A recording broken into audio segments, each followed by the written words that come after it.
กินคนไม่ใช่แค่เรื่องเล่าจากหนังสยองขวัญแต่ว่าเป็นวิกฤตระดับชาติที่กำลังเกิดขึ้นกับประเทศญี่ปุ่นตอนนี้ครับยอดผู้เสียชีวิตและบาดเจ็บจากหมีพุ่งทะยานสูงสุดเป็นประวัติการณ์จนรัฐบาลต้องประกาศให้หมีเป็นภัยคุกคามต่อความปลอดภัยของสาธารณะและตัวเปิดชนวนสงครามระหว่างมนุษย์กับหมี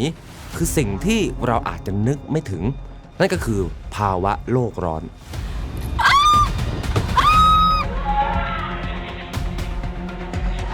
โลกร้อนผลักให้หมีออกจากป่ามาล่ามนุษย์ได้อย่างไรและญี่ปุ่นมีแผนอะไรที่จะหยุดไม่ให้ตัวเลขความสูญเสียพุ่งสูงไปมากกว่านี้ติดตามได้ในรายการคีย์เมสเสจครับ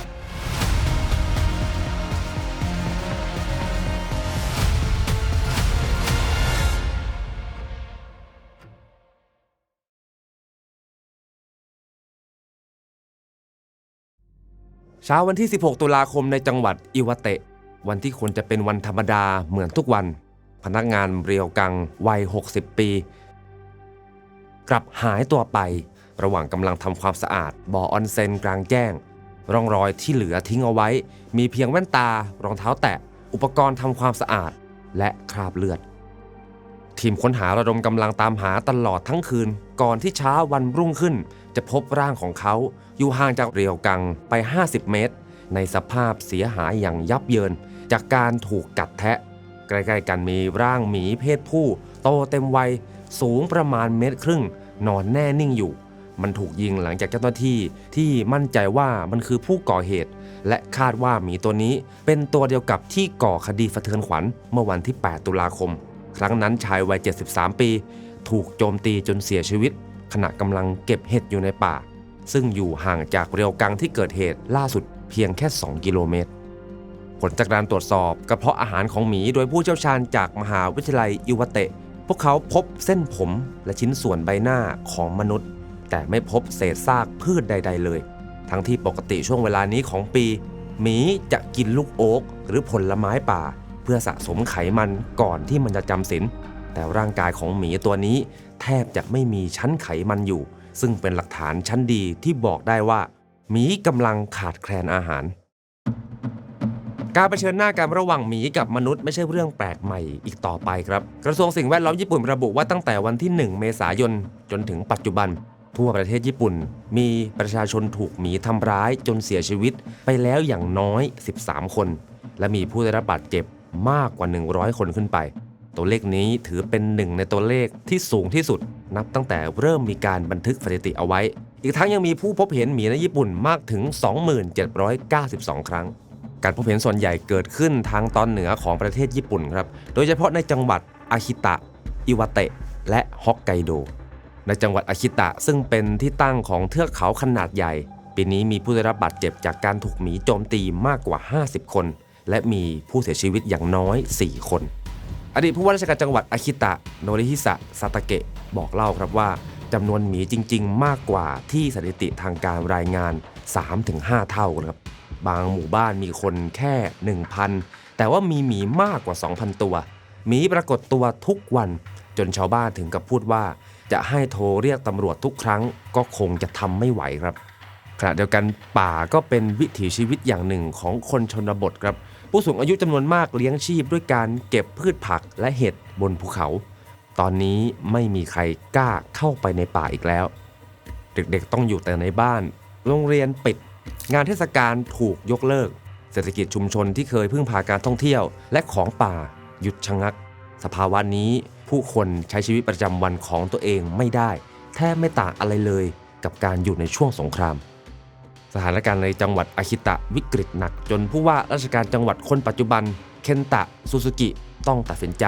ร้องขอความช่วยเหลือจากกองกำลังป้องกันตนเองหรือ JSDF หรือกองทัพของญี่ปุ่นเนื่องจากเกินความสามารถที่จังหวัดและเทศบาลจะรับมือได้เพียงลำพังแม้จะพยายามทุกทางตั้งแต่การวางกับดักหรือส่งเสริมการใช้สเปรย์ไล่หมีแต่กำลังหลักอย่างนักล่าเหนื่อยล้าเกินไปกระทรวงกลาโหมญี่ปุ่นก็ตอบรับคำขอร้องของผู้ว่าจังหวัดอาคิตะโดยส่งกองกำลังป้องกันตนเองเข้าไปช่วยเหลือแต่ช่วยในงานสนับสนุนครับเช่นวางกับดักหรือขนย้ายซากหมีที่ตายแล้วเท่านั้นพ ราะว่ากองกำลังป้องกันตนเองไม่มีอำนาจตามกฎหมายในการกำจัดหมีภารกิจนั้นยังคงเป็นหน้าที่ของนักล่าต้องอธิบายแบบนี้ครับว่าญี่ปุ่นเป็นประเทศที่คุมเข้มเรื่องการใช้ปืนมากที่สุดแห่งหนึ่งในโลกเลยครับสิทธิ์ในการยิงสัตว์ป่ามันจึงถูกจำกัดไว้ให้เฉพาะนักล่าที่ได้รับใบอนุญาตเท่านั้นนั่นจึงเป็นเหตุผลครับที่ภารกิจจัดการหมีในพื้นที่ต่างๆต้องพึ่งพาสมาคมนักล่าท้องถิ่นมาโดยตลอดแต่นักล่าเหล่านี้กว่า 60% เป็นผู้สูงอายุและแทบไม่มีคนรุ่นใหม่เข้ามารับช่วงต่อเพราะว่าเป็นงานที่มีความเสี่ยงสูงกดดันแต่ว่ารายได้กลับน้อยนิดบางจังหวัดค่าตอบแทนสำหรับภารกิจเสี่ยงตายแบบนี้อยู่แค่ 8,500 เยนต่อวันเท่านั้นซึ่งเทียบกับค่าแรงพนักงานพาร์ทไทม์ในร้านสะดวกซื้อการทำภารกิจกำจัดหมีของนักล่าจึงอยู่ในลักษณะของงานอาสาสมัครมากกว่าจะเป็นงานประจำครับแถมในบรรดานักล่าที่ได้รับใบอนุญาตทั้งหมดมีเพียง 90,000 คนเท่านั้นที่มีใบอนุญาตให้ใช้อาวุธปืนได้ซึ่งด้วยกำลังคนเพียงเท่านี้มันจึงยากในการที่จะรับมือกับหมีที่มีจำนวนเพิ่มขึ้นทุกวัน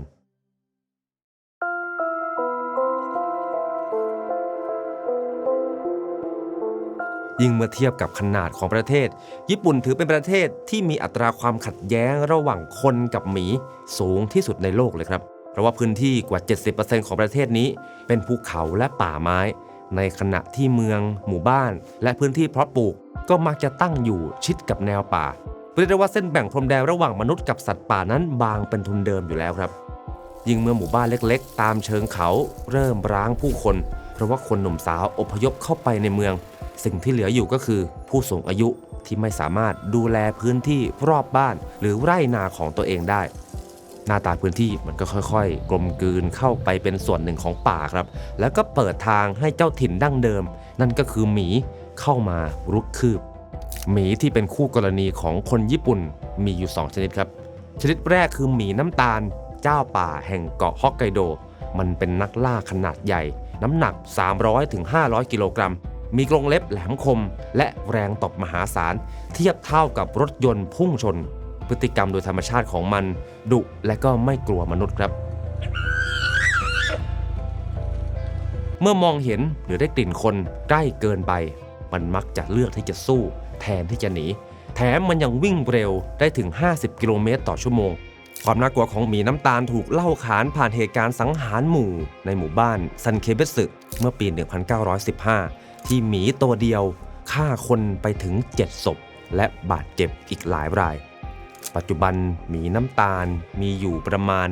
12,000 ตัวครับแต่บางการประเมินชี้ว่าอาจจะมีมากถึง 20,000 ตัวหากรวมฝูงในป่าลึกที่ยังไม่ถูกสำรวจไปด้วยหมีอีกชนิดก็คือหมีดำเอเชียหรือว่าที่ในไทยเรียกกันว่าหมีควายครับส่วนใหญ่มันอาศัยอยู่บนเกาะฮอนชูและชิโกกุแม้จะมีขนาดไม่ได้ใหญ่มากน้ำหนักเฉลี่ยอยู่ที่ 100-130 กิโลกรัมแต่ปัญหาก็คือจำนวนครับตลอด50 ปีที่ผ่านมาจำนวนของหมีดำหรือว่าหมีควายเพิ่มขึ้น 1.4 เท่าจากนโยบายคุ้มครองสัตว์ป่าที่เริ่มในยุค 1990 จนตอนนี้มีมากกว่า 42,000 ตัวและบางพื้นที่เริ่มหนาแน่นจนป่ารับไม่ไหวแล้วไม่ว่าจะเป็นหมีน้ำตาลที่ดุหรือว่าหมีดำที่ล้นทั้ง2ชนิดมันมีจุดร่วมเดียวกันครับนั่นคือวงจรชีวิตของมันกำลังถูกทำลายโดยภาวะโลกร้อน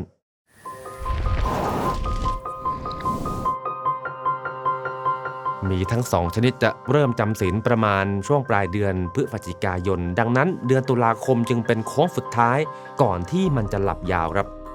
หมีจะกินอาหารที่ให้พลังงานสูงอย่างลูกโอ๊กลูกบีชนัทและผลไม้ป่าหลาย10 กิโลต่อวันเพื่อสะสมไขมันให้ได้มากที่สุดเพราะว่ายิ่งมีไขมันมากยิ่งการันตีครับว่าพวกมันจะอยู่รอดได้ตลอดฤดูหนาวแต่เมื่ออากาศร้อนจัดฝนตกไม่ตรงฤดูกาลแมลงที่ช่วยผสมเกสรลดน้อยลงต้นไม้ที่เคยให้ผลก็เริ่มร่วงครับปกติต้นโอ๊กกับต้นบีชจะมีปีที่ผลดกและก็มีปีที่ผลร่วงสลับกันไปทุกๆ 2-5 ปีแต่ปีนี้เป็นอีกปีที่ผลผลิตลดลงอย่างหนักกระบวนการผสมเกสรล้มเหลวลูกโอ๊กและลูกบีชนัทตกก่อนสุกและไม่ติดผลเลย ดังนั้นเมื่อเดินหาอาหารแล้วไม่เจออะไรเลยหมีที่หิวโซจึงต้องการออกจากป่ามายังพื้นที่ที่อยู่ใกล้ที่สุดซึ่งก็คือบ้านของมนุษย์ครับแต่ทันทีที่หมีโตเต็มวัยเริ่มพาลูกมาหาอาหารในเมืองลูกหมีก็จะคุ้นชินกับกลิ่นมนุษย์กลัวน้อยลงและเรียนรู้ว่าอาหารที่มนุษย์ปลูกเอาไว้เช่นลูกพลับหรือผลไม้ในสวนเป็นของอร่อยหาได้ง่ายกว่าในป่า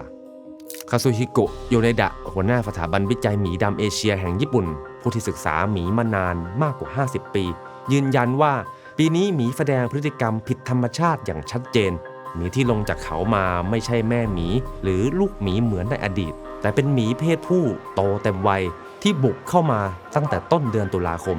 นี่คือสัญญาณฟ้องว่าระบบอาหารตามฤดูกาลของป่าได้พังทลายลงไปแล้วจากอุณหภูมิที่สูงเกินปกติ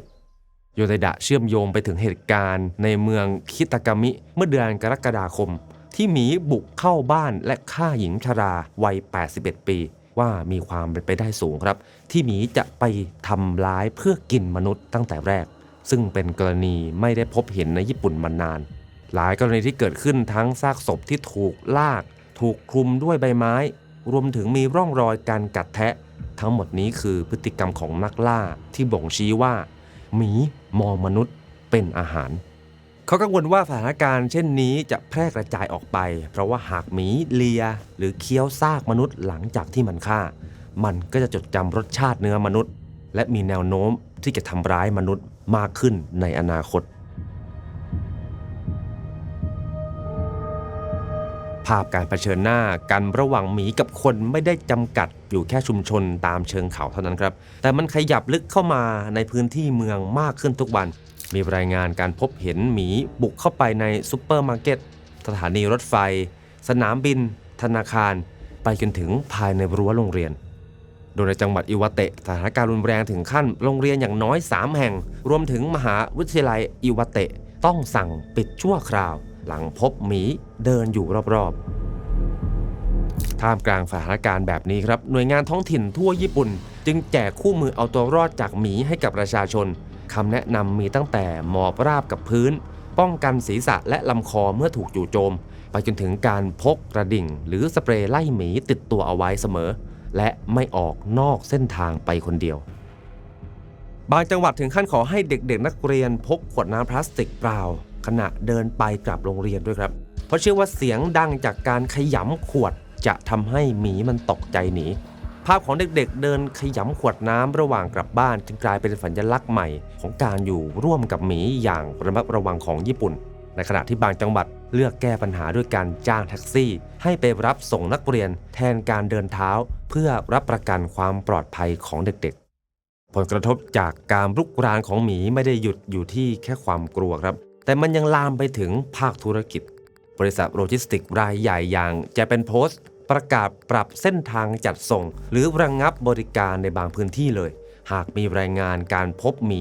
มากเกินไปจนถึงขั้นเป็นอันตรายต่อพนักงานธุรกิจร้านสะดวกซื้อก็ต้องปรับตัวเช่นเดียวกันครับโดยลอสันได้ออกคู่มือแนะนำว่าหากพบหมีให้พนักงานเปลี่ยนประตูอัตโนมัติเป็นแบบเปิดด้วยมือเพื่อป้องกันหมีเดินเข้ามาและสั่งให้ทำความสะอาดพื้นที่ที่ทิ้งขยะบ่อยขึ้นเพื่อลดกลิ่นอาหารที่ดึงดูดหมี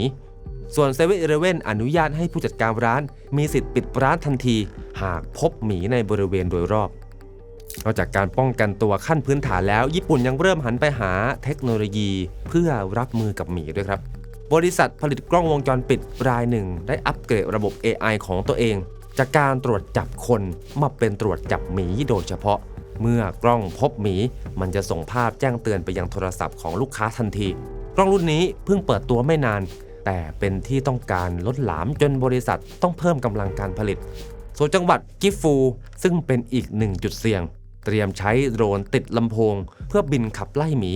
โดยการเปิดเสียงพลุและเสียงสุนัขเห่าเพื่อสร้างแนวกันชนทางเสียงและหวังจะลดความจำเป็นในการยิงปะทะ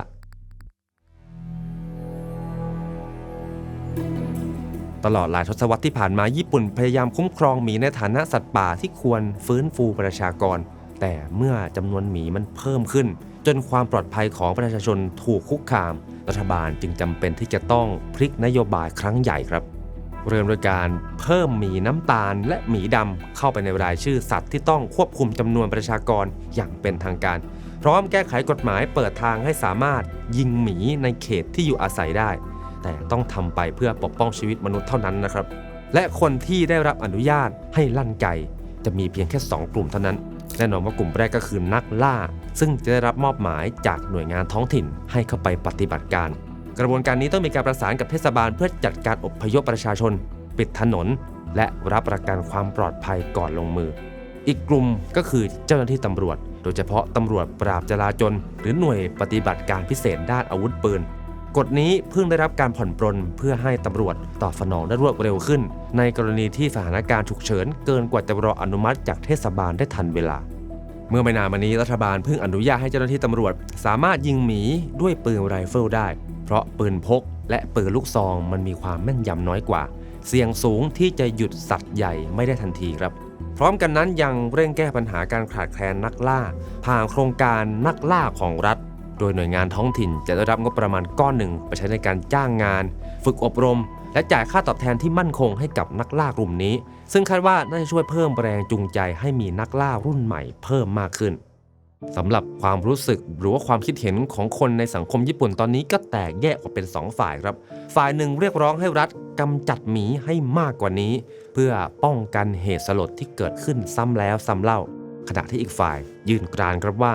หมีมันไม่ได้ทำอะไรผิดพวกมันแค่ดิ้นรนเอาชีวิตรอดในธรรมชาติที่มนุษย์นั่นแหละเป็นคนทำลาย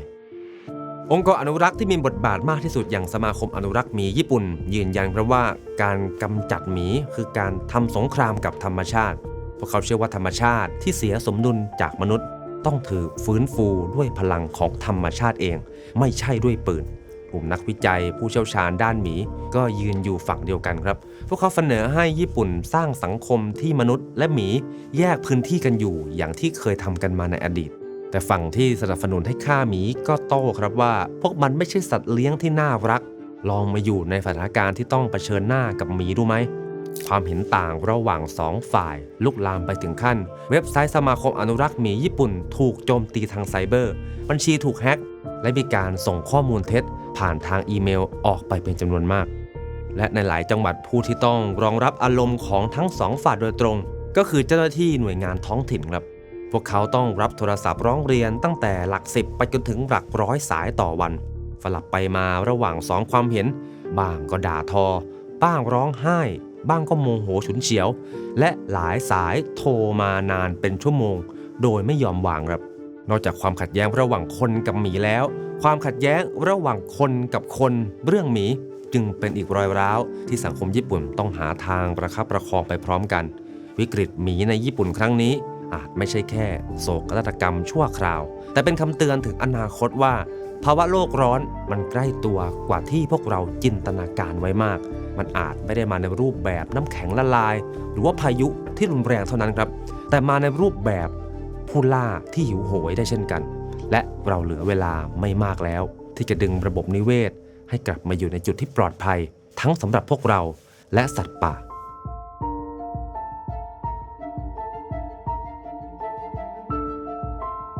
ขอบคุณคุณผู้ชมทุกท่านที่ติดตามรายการคีย์เมสเสจและเปลี่ยนความเห็นรวมถึงข้อมูลดีๆกับเราอย่างต่อเนื่องนะครับถ้าชอบเนื้อหาของเราอย่าลืมกดไลค์กดแชร์กด Subscribe หรือว่ากดฟีเจอร์ซุปเปอร์แตงเป็นกำลังใจให้พวกเราด้วยนะครับ